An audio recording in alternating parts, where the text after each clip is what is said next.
안녕하세요. 세상 속의 하나님 나라 말씀 김범석 목사입니다. 오늘도 말씀에 통하여 여러분들 함께 주님의 나라 말씀을 함께 나누고자 합니다. 자, 오늘 말씀 본문 보겠습니다. 오늘 말씀은 마태복음 6장 1절부터 4절까지 말씀입니다. 제가 봉독하여 읽겠습니다. 사람에게 보이려고 그들 앞에서 너의 의를 행하지 않도록 주의하라. 그리하지 아니하면 하늘에 계신 너희 아버지께 상을 받지 못하느니라. 그러므로 구제할 때 외식하는 자가 사람에게 영광을 받으려고 회당과 거리에서 하는 것 같이 너희 앞에 나팔을 불지 말라. 진실로 너에게 이르노니 그들은 자기 상을 이미 받았느니라. 너는 구제할 때 오른손이 하는 것을 왼손이 모르게 하여 내 구제함을 은밀하게 하라. 은밀한 중에 보시는 너희 아버지께서 갚으시리라. 아멘. 주님의 말씀입니다. 지난주 저는 마음을 지켜라라는 제목으로 여러분들과 말씀을 나누었습니다. 잠시 복습해 볼게요. 지난주 아니라 어제군요. 저나 여러분들의 마음은 너무 연약합니다. 그래서 사단이 호시탐탐 저의 마음을 이제 노리고 있어요. 하지만 우리 안에 성령님이 계시기 때문에 사단이 직접적으로 우리 안에 훅 하고 들어오지 못합니다.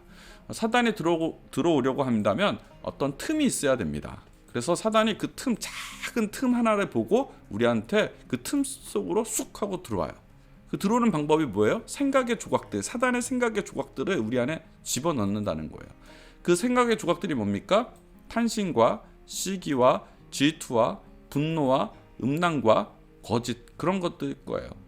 그리고 오늘 본문에서 다룰 자랑과 교만도 그와 같은 사단의 조각입니다. 이런 조각들을 사단이 우리들 생각에 집어넣습니다. 그러면 우리가 여기에 빠져나가지 못하고 그런 생각이 들어오면 자꾸 묵상을 하게 돼요. 묵상하게 되면 사단이 우리들 마음에 그래 네가 묵상했어? 하고 점점 깊이 있게 들어오게 되는 거예요. 그래서 무엇보다 우리들 마음을 지키는 것이 너무 중요하다고 이제 그저께 말씀을 나누었습니다. 자, 마음을 지키기 위해 그 사단의 조각들이 들어오면 우리가 뭐를 해야 됩니까? 다른 생각으로 전환을 해야 됩니다. 그래서 제가 쓰는 여러 가지 방법들이 있다고 했죠. 크게 유치하지만 그래도 제법 쓸만합니다. 저는 사단의 어떤 조각들이 들어오면 바로 싸우지 않아요. 일단 조금 비겁한 방법. 뭐예요?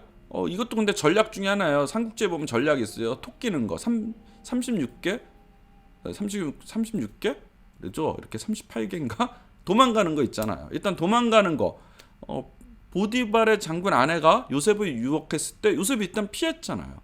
그와 같이 사단의 어떤 생각의 조각들이 들어오면 저는 묵상하지 않고 거기를 일단 벗어나려고 노력합니다.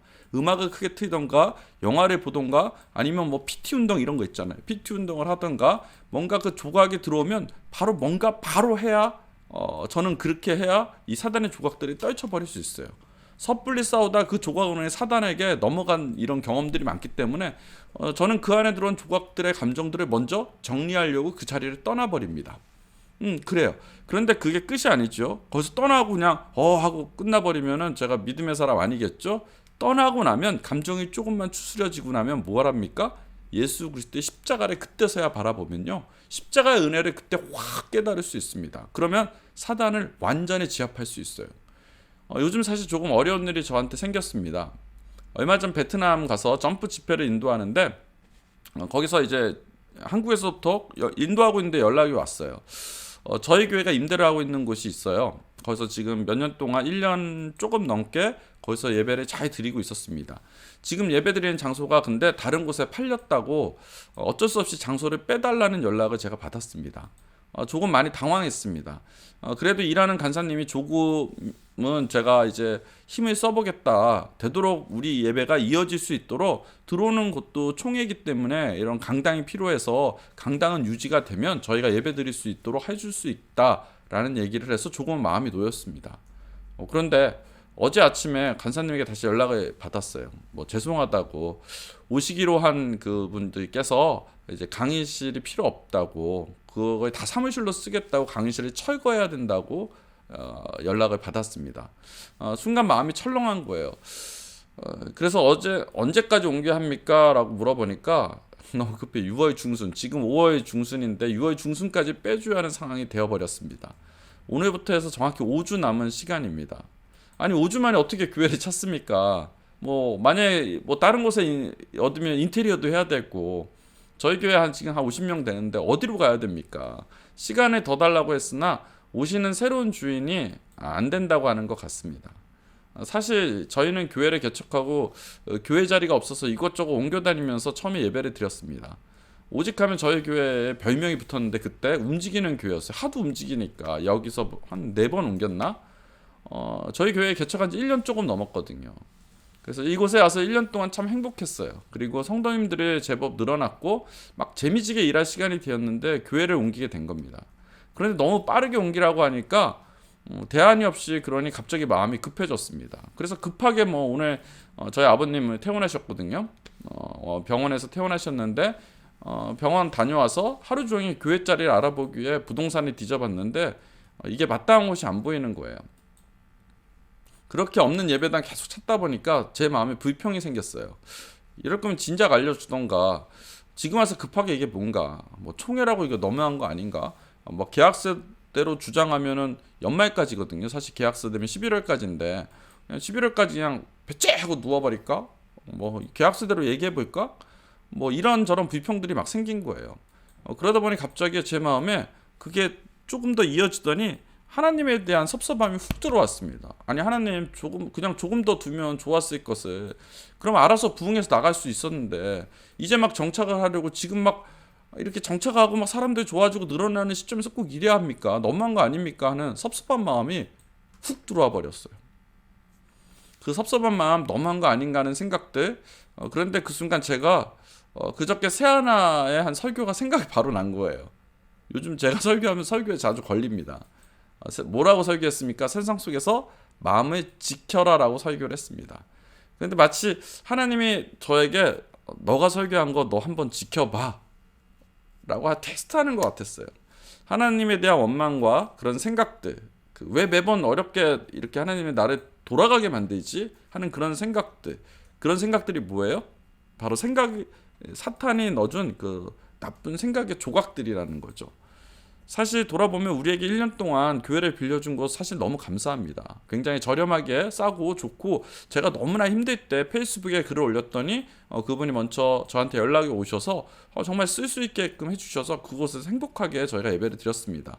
근데 제가 갑자기 나가게 되니까 그 고마운 것은 사라져버리고 섭섭한 마음이 제 마음에 든 제 자신이 너무 함심해 보인 거예요.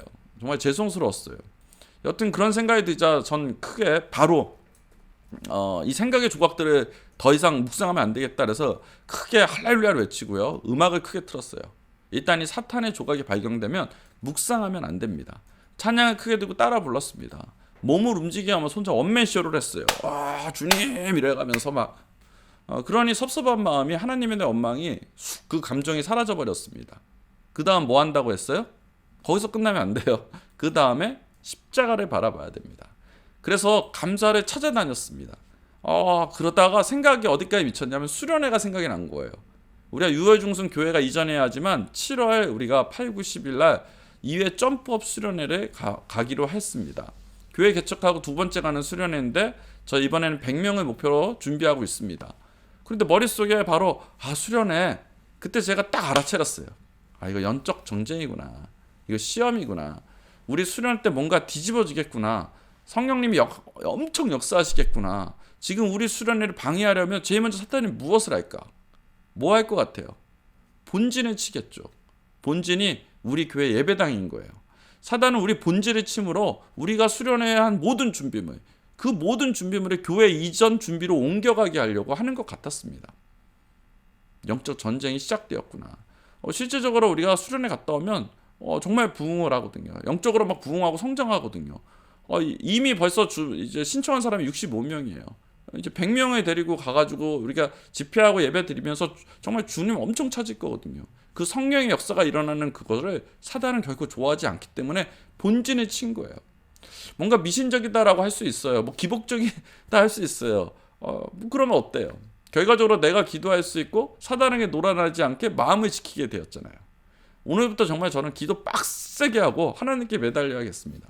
그리고 내 마음의 우선순위가 다시 교회에서 다시 수련회로 돌아갈 겁니다.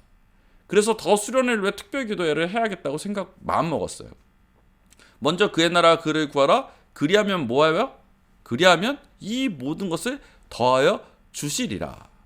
아멘. 그리고 조금 불경스러운 생각도 들었습니다. 뭔 생각이냐면 재밌는 생각이죠. 뭐 더 좋은 세상 교회 이게 뭐 내 건가? 뭐야 하나님 찬양하는 모임이니 안 구해지면 주님 하나님 주일날 하나님 찬양하는 거 못하는 거잖아요. 뭐 우리 같은 작은 교회가 하나의 교회가 뭐요? 찬양할 곳이 없어지면 아쉬운 분이 누구일까? 나보다 하나님이 더 아쉬울 것 같아요. 아쉬운 분이 해결해 주지 않을까? 특히 우리 교회는 초신자들이 엄청 많아요. 40% 이상 되는 교회입니다. 하나님 분명 아쉬울 것 같아요. 그럼 하나님이 정해 주시겠지. 원래 아쉬운 분들이 뛰게 돼 있어요. 나보다 하나님이 더 아쉬울 거야 라는 이런 얄팍한 생각, 이게 믿음이에요. 저한테 그런 믿음이 생겼어요. 하나님이 해주시겠지. 그럼 나는 뭐 한다? 열심히 수련회를 기도하고 이 100명의 출애굽해가지고 하나님 나라를 만나, 정말 하나님에 대한 첫사랑을 만나게 해주고 싶은 마음이 간절하거든요. 우리 교인들에게. 실제로 걱정하지 않고 오늘부터는 전 푹 자려고 합니다. 계속 생각에 꼬리를 물어서 잠 못 자고 있었는데 이것도 너무 창피해. 그냥 확 잘 거야. 사단이 보기 얼마나 통쾌해. 그냥 푹 잘 거예요. 그리고 예배당 구하는 것도 열심히 전 다닐 겁니다. 전 기도만 하고 안 다니고 막 이렇게 몸에 앉혀 있는 거 되게 싫어하거든요. 열심히 다닐 거예요. 근데 그보다도 더 이번 수련회를 위해 엄청 기도할 겁니다. 영적 부흥을 위해서 기도할 거예요. 사랑받는 새하나 여러분, 전 오늘 제 설교를 제 삶에 한번 그대로 적용해 봤어요. 그러니 되던데요. 그래서 이제 더 확실하게 증거할 수 있게 되었습니다. 내가 경험하지 않으면 잘 몰라요. 근데 내가 경험하면 이거야 라고 할 수 있어요. 내가 경험한 바로는 마음을 지키면 주님을 바라보니 사탄의 조각을 떨쳐버릴 수 있었다는 거예요. 여러분들도 꼭 마음을 지켜서 그 허접하고 쓰레기 같은 사단이 내 마음을 좌지우지하지 못하게 하는 그런 믿음에 도전하는 저와 여러분 되길 주의 이름으로 축원합니다. 사단의 그 작은 생각들 그대로 두면 죄가 돼요. 어떤 방법으로든 떨쳐내어 주님의 나라 함께 이루어가길 기도하겠습니다. 기원합니다. 함께 기도하겠습니다. 하나님 감사합니다.